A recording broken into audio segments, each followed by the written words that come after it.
Hi, I'm Stephen with AlbertaUrbanGarden.ca. On today's episode, I'm going to be planting blueberries. Now, a couple episodes ago, I told you about my my spring 5 easy tips to picking the best plants in the greenhouse. And number one was come with a plan. Number 4 was don't be afraid to cheat.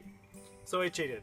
I had no plans to grow blueberries, but you know, earlier in the year I let you guys know that I really wanted to increase the number of perennials I have growing in my garden. And blueberries are a wonderful perennial.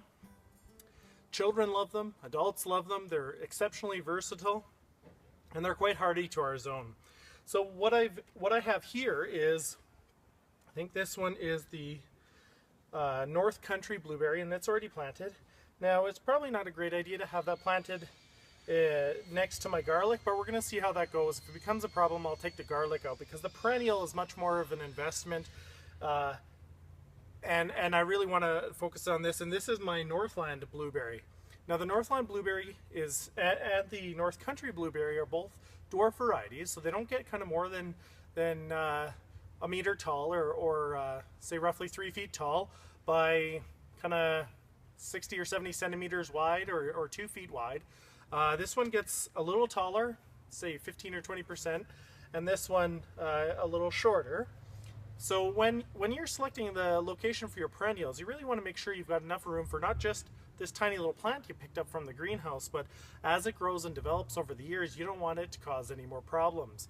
So what I have is I have it up against my grape trellis, and actually one of these shares a bed with one of my Ligari heirloom grape here, which shouldn't be a problem. So what the grape will do is the grape will go up and out, and this will bush around. It might get a little shade on the lower part of the trellis, which is okay because grapes are fairly prolific growers, but it's also forward, so the grape isn't going to shade the blueberry itself.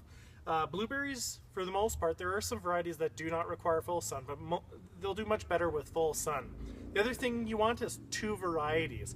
Although both of these are considered self-fertile, the yield from them will be greatly increased by these 2 flowering at the same time and being cross-pollinated. So, I mean, I could get blueberries off this one without having my other one, but you know, to get a better yield out of the small space that I have, which is also one of my goals, is to increase my yield out of the same area, having a second one here will really do the trick. The other part is they need acidic soil. So I'm going to be testing out a number of different ways to keep the soil slightly acidic to keep the blueberries happy in a fairly localized zone. I've also planted them in raised beds. That'll help me keep it easy draining, which blueberries need, but kind of control on the acidity as well. If I have a monkey up, it's only in one raised bed in one raised area. It soaks down and away from everything else that we're growing. So if you have any tips on keeping the soil slightly acidic, I was thinking kind of unused coffee grounds and other organic methods, but if I can't do it organically, then I might have to do a little bit of a cheat, but I'd be more than willing to check out your suggestions.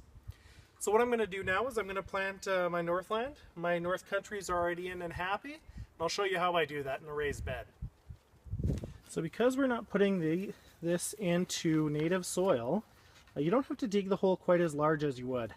What I am going to do is I'm going to take the tag off, and I'm actually going to attach it to my trellis fairly close to where this blueberry is, so that I remember the variety. These tags should hold up for a number of years, or until I actually remember what varieties I have where. So just plop that out. And with blueberries, you want to just rough up, massage the roots a little bit.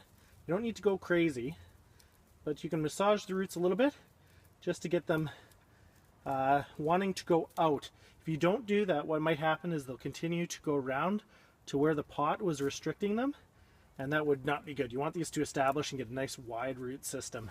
So you plant it at ground level in a pre-dug hole that I have here, and you just gently fill in the soil. You don't need to compact it at all. You can just gently fill it around and water that in. And then in order to keep the weeds down, and also to help feed the plant, because this mulch, what it'll do over time is it'll break down and it will continue to release nutrients and keep worms happy while keeping the weeds down, which is win-win-win.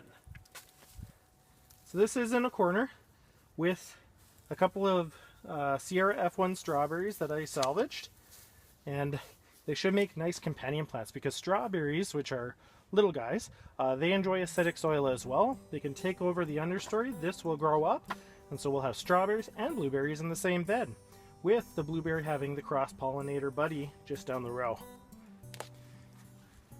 Thank you very much for joining me. I appreciate it very much. If you like this video, please give it a thumbs up and a subscribe. If you'd like to continue the conversation, please join us on Google+ and Facebook. Those URLs can be found in the description below. Have a great day.